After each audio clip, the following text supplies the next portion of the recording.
तुम्हाला बोलल्याप्रमाणे अजून पण माझा बर्थडे संपलेला नाही. तिसरा केक कटिंग करायचा टाइम आलेला होता. बघू शकता आधी घरचा केक कट केला, नंतर ज्यांना घाई झाली त्यांना आधी जेवायला बसवलं. त्यानंतर काय मित्र परिवार जमा झाला अजून आपला. त्यांनी पण केक आणलेला. त्या बोलले का आता केक कापायचं म्हणजे का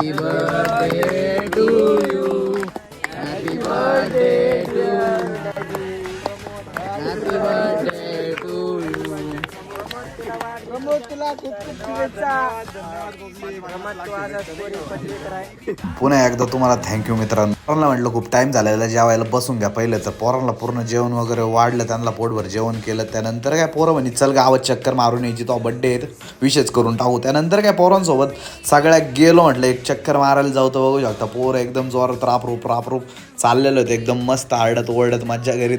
बघू शकता मी पण गाडी चालवतच होतो. त्यानंतर काय गावात गेल्यानंतर इंदिरानगरमधल्या मित्रपरिवाराने सुद्धा आपला बड्डे सेलिब्रेट केला. त्यांना सुद्धा मनापासून आभार व धन्यवाद. सदैव असंच प्रेम असू द्या.